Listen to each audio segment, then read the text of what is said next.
Bazinga!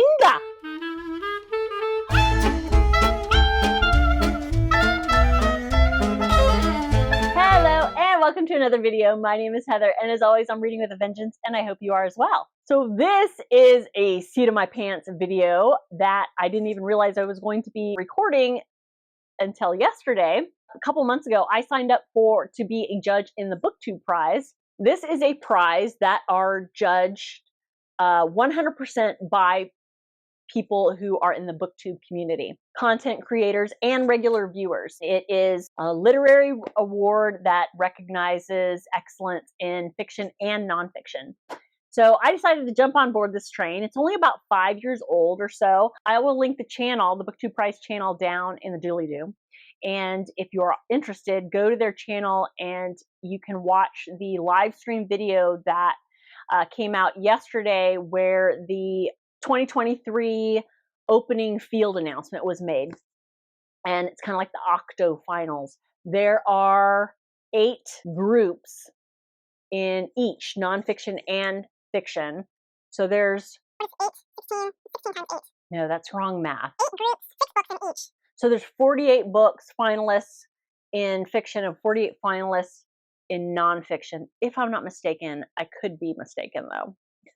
Each judge is kind of given one group, so 6 books to read in the initial finals, the octafinals. I won't get too much into the logistics of how books are selected and how many are read and the time frames and all of that. If you are interested in all of that, you can go to the Booktube Prize channel and follow along there. I am here to talk to you about the books that I have been tasked to read for the octafinals. I am doing fiction for this round. I was tasked with this particular group of books.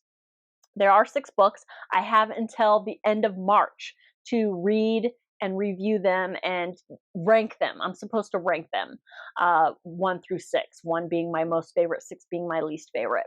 I had to laugh because when I initially found out about the Booktube Prize, I thought, oh, that would be fun to do. I'm a booktuber now.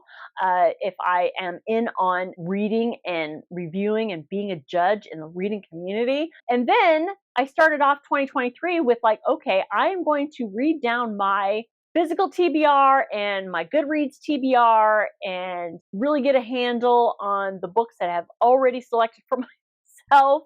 Signing up to be a judge for a prize that requires me to read more books, none of which were on my TBR. Yeah, that sounds like a great idea. That's not going to be a fly in the ointment. That's not going to be a wrench in my plans. Really great idea. The silver lining is that there's a bunch of books now on my radar that weren't on my radar before. And really, I have to appreciate anything that shines a light on books that deserve the light that I would not have noticed. Without further blather, let's talk about the books that I'm going to be reading for February and March. I do apologize. I have none of these in my possession yet. Out of these 6 books, 2 of them were already on my TBR, and one of them I had on my waiting list on Libby. However, I think the wait time is longer than what I need to get my hands on this, so I'm probably going to end up buying it. Okay, so the first book that I'm going to need to read and rate for the Booktube Prize is Our Missing Hearts by Celeste Ng. This is one of the ones that was already on my TBR. So I'm super excited about this one. I've only read one other of Celeste Ng. I didn't read Little Fires Everywhere like everybody else did. I read Everything I Never Told You. Absolutely loved it. And the only reason I haven't read Little Fires Everywhere is because I watched the miniseries. This one, it looks like it is marketed as contemporary literary fiction, but looks like a smattering of science fiction dystopia. 12-year-old Bird Gardner lives a quiet existence with his loving but broken father, a former linguist who now shelves books in a university library. Ah, a book about books. Love that. Bird knows to not ask too many questions, stand out too much, or stray too far. For a decade, their lives have been governed by laws written to preserve American culture in the wake of years of economic instability and violence. To keep the peace and restore prosperity, the authorities are now allowed to relocate children of dissidents, especially those of Asian origin, and libraries have been forced to remove books seen as unpatriotic, including the work of Bird's mother, Margaret, a Chinese-American poet who left the family when he was 9 years old. Bird has grown up disavowing his mother and her poems. He doesn't know her work or what happened to her, and he knows he shouldn't wonder. But when he receives a mysterious letter containing only a cryptic drawing, he is pulled into a quest to find her. His journey will take him back to the many folk tales she poured into his head as a child, through the ranks of an underground network of librarians, into the lives of the children who have been taken, and finally to New York City, where a new act of defiance may be the beginning of much needed change. This sounds wonderful. So yeah, this one I might read first just because it's already on my TBR and I'm already excited to read it. So I was super happy to see it as part of this list. The next one is The Rabbit Hutch by Tess Gunty. So this one is marketed as contemporary literary fiction. Looks like we've got coming of age, which I love. Automobile industry has abandoned Vaca Vale, Indiana, leaving the residents behind too. In a rundown apartment building on the edge of town, commonly known as the Rabbit Hutch, a number of people now reside quietly, looking for ways to live in a dying city. Apartment C2 is lonely and detached. C6 is aging and stuck. C8 harbors an extraordinary fear, but C4 is of particular interest. Here live 4 teenagers who have recently aged out of the state foster care system, 3 boys and 1 girl, Blandine. Hauntingly beautiful and unnervingly bright, Blandine is plagued by the structures, people, and places that not only failed her, but actively harmed her. Now all Blandine wants is an escape, a true bodily escape like the mystics describe in the books she reads. Another book involving books. Yes, please. Set across 1 week and culminating in a shocking act of violence, The Rabbit Hutch chronicles a town on the brink, desperate for rebirth. How far will its residents, especially Blandine, go to achieve it? Does one person's gain always come at another's expense? This sounds really, really interesting. How has this not been on my radar before? I'm not sure, but yes, I'm super excited that this is on this list. So this next one, I was not happy to see, and I'll tell you why. Well, first, let me tell you what it is. It's Demon Copperhead by Barbara Kingsolver. So this is super highly rated. It's got an average rating on Goodreads of 4.56. But here's the thing. I read 2 of Barbara Kingsolver's books. I've read The Poisonwood Bible, did not enjoy it. I read it many years ago. I gave it 1 star. Now, I've talked about this before. I feel like the timing might not have been right. It was more of a me thing than the book thing. I feel like it might have been a little over my head at the time that I read it. I read it years ago. But anyways, I didn't enjoy it. Then I also read Prodigal Summer, which I gave 3 stars. I don't remember what that one's about. But I feel like Barbara Kingsolver is not an author for me. But now she is going to have an opportunity to have another chance. Now, I think this has been making its rounds among Booktube, so you might already have an idea of what this is about. I do not. So this is marketed as historical fiction, which you know I love. So literary, it says coming of age, so that's a good thing. Set in the mountains of southern Appalachia, this is the story of a boy born to a teenage single mother in a single wide trailer with no assets beyond his dead father's good looks and copper-colored hair, a caustic wit, and a fierce talent for survival. In a plot that never pauses for breath, relayed in his own unsparing voice, he braves the modern perils of foster care, child labor, derelict schools, athletic success, addiction, disastrous loves, and crushing losses. Through all of it, he reckons with his own invisibility in a popular culture where even the superheroes have abandoned rural people in favor of cities. Many generations ago, Charles Dickens wrote David Copperfield from his experience as a survivor of institutional poverty and its damages to children in his society. Those problems have yet to be solved in ours. Dickens is not a prerequisite for readers of this novel, but he provided its inspiration. In transposing a Victorian epic novel to the contemporary American South, Barbara Kingsolver enlists Dickens' anger and compassion, and above all, his faith in the transformative powers of a good story. Demon Copperhead speaks for a new generation of lost boys and all those born into beautiful cursed places they can't imagine leaving behind. Okay, Barbara, you have my attention. I will give you another shot. I will go into it with an open mind, and I mean, it sounds like a good story, right? Let's keep our fingers crossed. The next one on this list, this is on my TBR. I have it already on hold on my Libby app. I can't remember how I heard about this book. That's neither here nor there. It's Memphis by Tara M. Stringfellow. This is marketed as fiction, historical fiction, contemporary, has some themes of race, but I'm already interested in reading this book. So I'm super happy that it's on this list. And let's talk about what it's about. It's also very highly rated on Goodreads. It's got a 4.15 average rating. A spellbinding debut novel, that's exciting, tracing 3 generations of Southern Black family and one daughter's discovery that she has the power to change her family's legacy.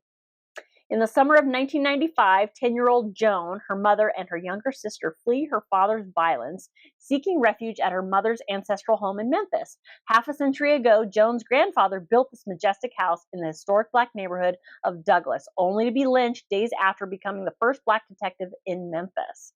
This wasn't the first time violence altered the course of Joan's family's trajectory, and she knows it won't be the last. Longing to become an artist, Joan pours her rage and grief into sketching portraits of the women of North Memphis, including their enigmatic neighbor, Miss Dawn, who seems to know something about curses. Unfolding over 70 years through a chorus of voices, Memphis weaves back and forth in time to show how the past and future are forever intertwined. It is only when Joan comes to see herself as a continuation of a long matrilineal tradition and the women in her family as her guides to healing that she understands that her life does not have to be defined by vengeance, that the sole weapon she needs is her paintbrush.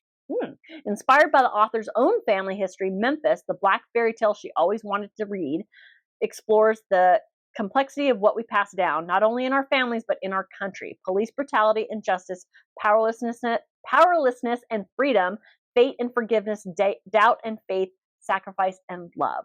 This sounds amazing, and I am here for it. This next one is also a debut novel. This is How High We Go in the Dark by Sequoia Nagamatsu. This is marketed as science fiction with dystopia fantasy elements. Oh, is it a collection of short stories? Let's see.